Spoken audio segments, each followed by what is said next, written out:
to try to look through somebody else's eyes. Like my eyes, I can see this, so it's like night and day, and other people it's just the illusion is just so deep. What do you think would happen if everybody awakened to what was going on and what the plans were of geoengineers?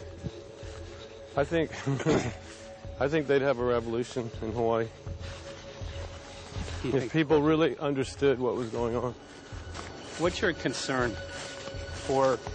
I know that you love the land here. What's your concern about the chemtrails? Well, that we won't be able to live here and grow our own food, and that our health is going to be compromised. Do you think it already has been? Yes. And the thing is that they're doing it every day here, every day. So it's hammering, micro doses every day. And then, of course, it's getting in the environment, and of course, it's weakening the plants. And it takes a couple years for this to actually weaken the plant. So we are asking for GMO taro. We're asking for GMO papaya because we can't grow our natural seeds. We can't be sustainable. We can't truly, be here as God created us to be.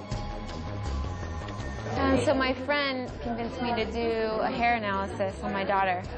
So we went ahead and cut close to her scalp and got some really recently grown hair and sent it in. I was just sure that my daughter's hair was going to be so clean with the lifestyle that we live.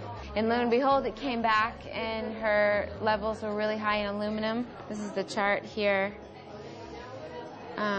This is the reference range, and this is where my daughter is, 23.1. Aluminum. The skies are covered with a white mist, and I look up at night anymore and I don't see the deep, dense stars that I used to, and I can't help but think this obviously has something to do with my daughter's health. I don't know where else these heavy metals are coming from. Yeah, I mean, look how old she is. Yeah. She's been isolated here. Here, and she's... Here. Anybody looking at the situation would be like, this is paradise. This child should be like superhuman. Organic farm. And here you are getting all this heavy metal stuff. She has highest level aluminum on the chart. Never had a vaccine either. Folks, these people are playing God. They are playing God. They're manipulating the weather, and they're spraying stuff into the sky. They are trying to geoengineer everything, including your plants and trees and your ocean. Well, tonight, we're just hoping that instead of not looking at it, you start looking into it, because I really believe from the bottom of my heart that we are in a real crisis. I really do. They are proposing dumping 10 to 20 million tons of aluminum into the upper atmosphere. What does aluminum do? It changes the pH of soils, which is toxic to plant life. Also, it's very toxic to human health. Are they doing it? Well, let me tell you about my experience and what we found. We have much evidence that not only suggests, but I believe prove that they are happening. Jeff, what's going on? And as I promised, we're joined right now by a very special guest, Michael J. Murphy, currently on location in Hawaii. He's working on a documentary film called What in the World Are They Spraying? Michael, welcome to the program. Great to speak with you today.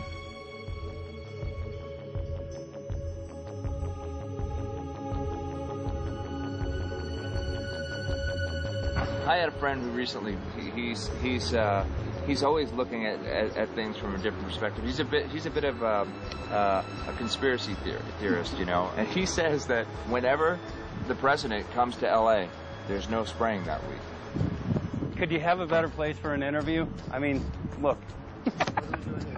Well, this is being done over our farms and over our things. So basically, they want to eliminate our ability to eat organic food, have clean water. So in some ways, it sounds to me like, and you know, again, it's just a projection, but it sounds to me like this is control.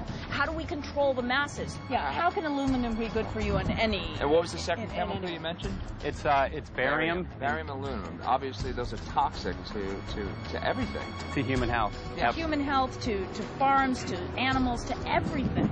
61,000 parts per billion. And there should be a government alert at 1,000? At 1,000, people are drinking this. People that climb the mountain, they're drinking that snow. It's poison.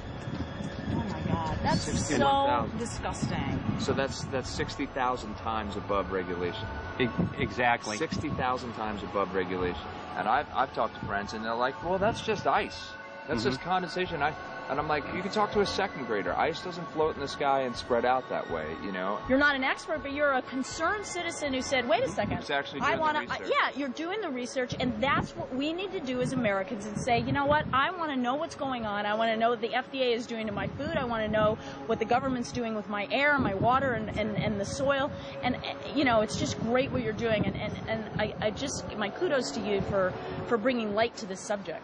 Put all of the theories aside, just what geoengineers are proposing and what's being found is scary enough. So we can just address that. And I encourage more people to just step up and ask questions and do what he's doing. So thank you, Michael, very, very much. Aerosol spraying aluminum affects everywhere, and we have a beautiful tropical climate which I believe might be in jeopardy. So we wanted to not only come and bring the message of what people were finding around the world, but encourage people to test for the aluminum, strontium, barium. Essentially, I think it was an effective trip. I saw a lot of people here in Hawaii, in Maui, awake and not only curious, but willing to look into this deeper, and that's my only hope. This is one of the boldest moves, I think, from Ed Griffin yet. This is the taboo topic that nobody's supposed to talk about, and that is aerosol spraying. Now, we've got tons of documented proof of errant aerosol spraying. It just blows my mind that the whole essence of humanity has always been to look up into the sky and ask why. Though there are no limitations, there's endless space, an endless universe. Now, in the 21st century, we're not allowed to do that. Anyone who looks up and sees the giant grids and the X's in the sky that weren't part of our existence until just a decade or two ago is somehow called a kook. And the people that are the best and biggest proponents for the revolution and for liberty, they don't want you to talk about it because you could discredit them. It seems to be an industry that's being built up to milk the taxpayers by undergoing some kind of a giant global spraying program to make all kinds of money on the project. And they don't seem to care really what effect it has. They're not trying to experiment to see if humans can survive it or anything like that. They just want to get this stuff up. And then we discover, as we're going further down the line, that there are companies generating genetically modified organisms, seeds, modified seed crops they're being engineered to resist the aluminum in the soil. And a lot of crops won't grow in that. And so now, after they've messed up the soil, all the farmers were going to have to go back and buy seeds that have been genetically engineered to resist the aluminum that have been put into the soil. And all of a sudden, mankind is completely dependent upon these companies like Monsanto and other giant agricultural firms. You can't even grow natural seeds anymore. And we're looking at that. It's a shocking thing. I hope we don't find that that's true. But all the arrows right now are pointing in that direction. We get into cost-benefit analysis here because there's also HAARP could be involved in this. Geoengineering, as you guys mentioned, which is documented heavily in Dennis Kucinich's bill, that is the Space Preservation Act, which, by the way, I don't think got through Congress. And then Kay Bailout, as we call her here, Kay Bailey Hutchinson, also put together some legislation in order to qualify geoengineering, which, again, is supposed to save us all from global warming. But it is cost-benefit analysis because they can benefit on so many different levels, Ed. That's how they do everything, isn't it? That's right. And, you know, there's an old adage, if you just follow the dollar, follow the buck, you get to the source of the problem. And it looks to me like there's a tremendously profitable industry being built up right now around this concept of geoengineering or weather modification or reducing global warming and all of these other things that can be sold fairly easily to an unsuspecting public. They all say, oh, well, that's good. We don't want global warming, you know. And so they put up with this, and they don't question, they don't criticize. But behind the scenes, you see a whole industry being built up, which is, as I say, tremendously profitable, and the money for all of that is coming from the taxpayers. And it's a scam, is basically what it is. We're just focusing on the one area that is real easy to prove. There's no speculation in the area that we're going into. They definitely are doing this geoengineering. They definitely are talking about it. They're working up formulas for it. They're putting together strategies for it. They've got funding for it. Everything is in place. We don't even have to go into those other areas to make the case. Okay, let them believe that, but at least they must understand that there's no question that they're talking about it and planning to do it. And so shouldn't they be equally alarmed about what they're going to do if it can be shown that barium and aluminum and some of these other toxic metals are very destructive to the planet and destructive to human health? Isn't that enough? You know, how many issues do we need to crank into this? And so, you know, if you're going to kill the planet and kill the population, do we need any other reason to be alarmed? What in the world are they spraying? Thank God people are asking this question. That's all we want. We just want to be able to ask these questions. Our good friend G. Edward Griffin, all these years, Mike Murphy and Paul Wittenberg are doing this great effort with your help. This is a community effort to get people real information. What in the world are they spraying? Any final quick comments before we're out of time? And my only final thought is that we asked the question, what in the world are they spraying? And we now know what it is. And folks, you're not going to like it.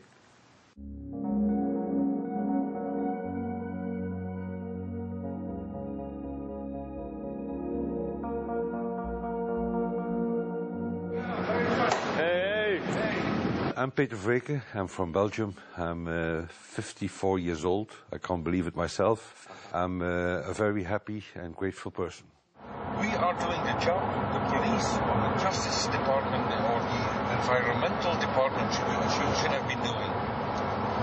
And it's really essential that it's going to be a grassroots revolution. I think so. Because on our side, because we are not fighting against, but for. Yes, we're fighting for. I was in the council for about 25 years and also a period as the mayor. So from that moment on, 10 years ago, everything started to change.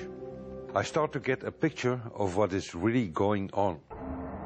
And it became crystal clear to me that we, humankind, have been manipulated and dominated and exploited for centuries. So, and this chemtrail phenomenon made me angry because I was so helpless. You can decide what food you're going to eat, whether you're going to smoke, what water you're going to drink, what kind of life you're going to lead, but not with this phenomenon. Then you are just a victim. It's only a game. And there have to be good guys, and there have to be bad guys. And luckily, we are in the position to be able to play the role of the good guy who has the chance and the opportunity to overcome. The relays that we shared with them, my heart just dropped because it was such a beautiful way to live and such a peaceful way to live. I left thinking, what's this going to be like in 10 years? Is everything going to be killed off on the property?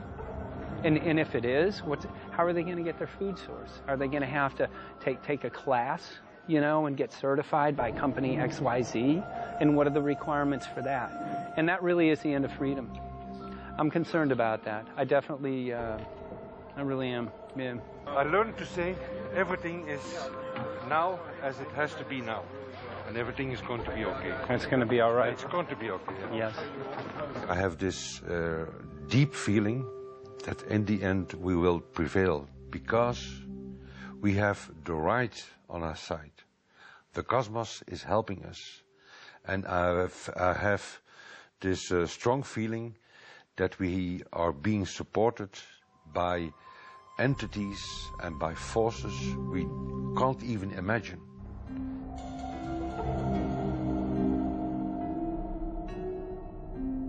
Here for the first time we have this scientific proof that we are being spread. We are being spread, and it's incredible and it's hard to believe, but we are being spread. I think at this moment to stop is not an option. Once you know it, and once you have a tool like this and an opportunity like this, that the issue of chemtrails or persistent jet contrails or whatever name you use for it, that this phenomenon is recognized as being real, publicly debated on. In the context of geoengineering, I think it's high noon to bring this to the public. This is what the sky is supposed to look like. These are old paintings. We forgot this, I'm afraid. In the years that I have been a medical research journalist, I have looked at many, many things, and I found the same three issues in whatever I'm looking at. And that is that we are being dumbed down, we are being made sicker, and we are being made infertile. Citizens gathered from around the world in Belgium for the first International Chemtrail Symposium. The event attracted leading professionals, politicians, and activists who discussed the health, environmental, and social implications of these programs. Today it's only going to be about facts, documents, figures, patents, licenses, everything that brings us to the truth. We have no other weapon against this vast complex than exposing and bringing their dark works in the light of the truth. We have the hope that by our efforts, more and more people will become aware of the fact that we are deceived by our leaders. So today, we, as a family, join forces with the people who publicly made known to the world that chemtrails are not a conspiracy theory, but a conspiracy fact. From the Technische Universiteit Delft in the Netherlands. Ladies and gentlemen, please welcome Koen Vermeer.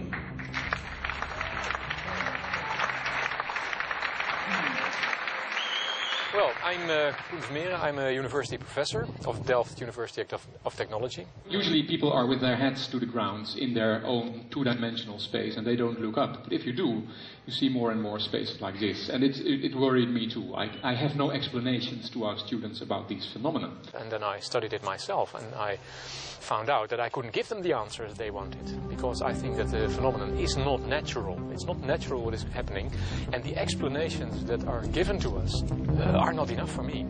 If you look at them from a scientific point of view, the first thing a scientist does is trying to explain something.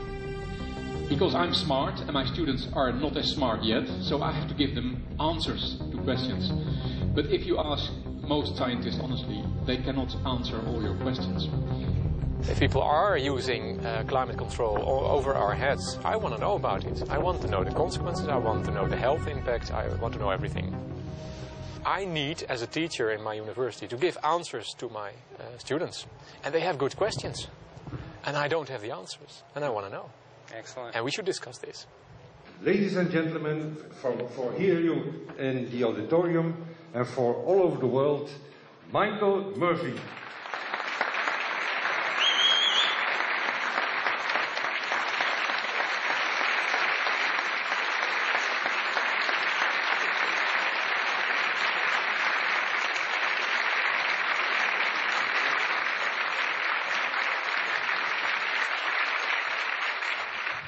Well, thank you very much. It's definitely an honor to be here in Belgium. The people who are in power control everything. They control the markets, they control us, and now they're even controlling the weather. And they can use that for warfare applications. The one thing that they cannot control is what God had originally made, and that's natural organic seeds. This is called the Hegelian dialect. It's called problem, reaction, solution. The problem here is massive amounts of aluminum, things starting to die. The solution is company X that says, hey man, you're not getting yields on your crop. Everything's dying. But I got the solution. I got a seed that will grow in this environment. The only problem is now you have to start buying from me. We're a little concerned that maybe part of this agenda could be to kill off anything that's natural and organic and re-engineer it with aluminum-resistant GMO seeds. Many may know we just got back from a week of filming in Hawaii, and it was an incredible trip. A big concern for the people there is they're beginning to see softening of the coconut trees. But their concern is that these programs may again be part of a broader agenda to destroy anything that's natural and organic, so that the corporate redesigned GMO foods might be the only source of food for people. I didn't anticipate so many people, young and old, who are interested in this phenomenon and are concerned about it. And I especially liked the address that the young girl gave today. Only 17 and already making an address to the audience. That is, well, incredible. My name is Sofia Xenidis. I am 17 years old. It is quite scary to know that the air we breathe is not what it's supposed to be. That the food we eat and the water we drink contain traces of those substances which are sprayed out over all of us, as though we were being poisoned like insects. The feeling that this is causing me are feelings of deep anger and rage. I don't want to be poisoned, I don't want to be infected with cancer, and I'm just so angry that this global poisoning can be going on such a massive scale, and not enough is being done to stop this crime. A clear answer to one question. Are we being sprayed? Have we been sprayed? And is it their intention to spray again and again? What are we going to do about it? How are we going to deal with it? How are we going to stop it? I know the answer. There is only one person who can stop it. And you know him. You are. You are the person, the one you have been waiting for. We are magnificent, beautiful, godlike, divine human beings. Ladies and gentlemen, sisters and brothers, in this auditorium and in the whole world, thank you so very much for being present with us. And for now, please enjoy this anthem.